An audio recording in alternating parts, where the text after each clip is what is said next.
Hey, how's it going, everybody? I'm Derek. Today, my 4-year-old nephew told me a joke, and I'm gonna tell you. I don't know if you've ever heard this before, but I thought it was pretty funny, and I laughed every time he told me. You know what? What? Chicken butt. Yeah. I laughed every time he told me that joke, because that's what you do as a child. I'm trying to be a professional, so I don't need that. Anyway, 420 was a couple weeks ago. You guys celebrate 420? A couple of you? Does everybody know what 420 is? Yeah, I was at work. It's the stoners, Hanukkah, Christmas, New Year's all rolled into one. It's basically your excuse to sit on the couch and smoke weed all day. Yeah, I didn't really notice that much of a difference for myself. The only difference was really how many stoners were sitting on my couch. Yeah, I smoke weed a lot. But I'm a cook, so I don't really think it's that big of a deal for me.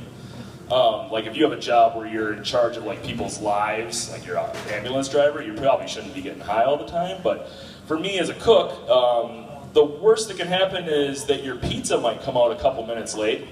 But those pepperonis are distributed on point. Like that shit will be perfect every time. Yeah, that's a little rusty.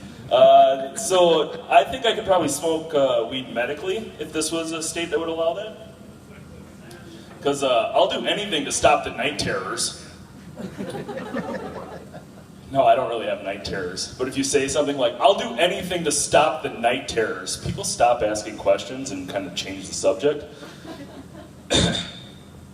So I've got my Snap Fitness shirt on. I used to work at Snap Fitness.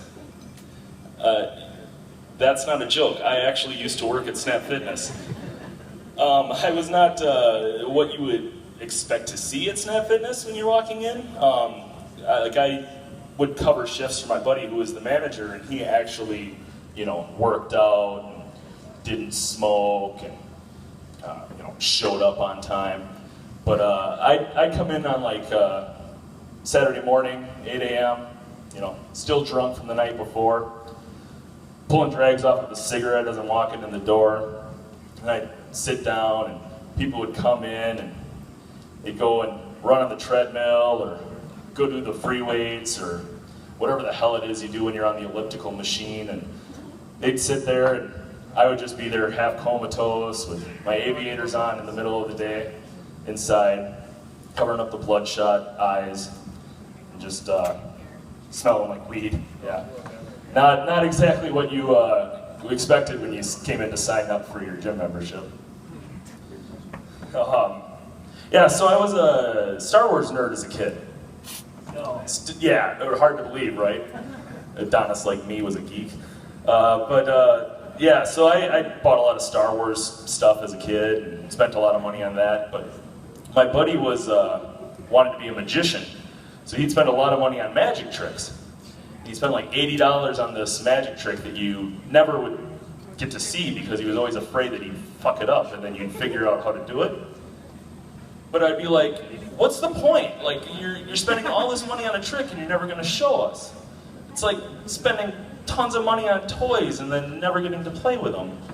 And then I kind of understood. Yeah, so I always kind of thought I was a pessimist, but the other day in the shower I realized I'm actually an optimist because I manscape. Me shaving my balls is kind of like old dude with a Camaro scrubbing the white walls and being like, oh, someday you're gonna go out there, you're gonna tear up that race car, they're gonna put you on Barrett Jackson's and you're gonna make me a lot of money. But yeah. There's a problem with that joke. My dick's not really a Camaro or a Mustang or anything. It's kind of like an old Fiat. Thanks, guys.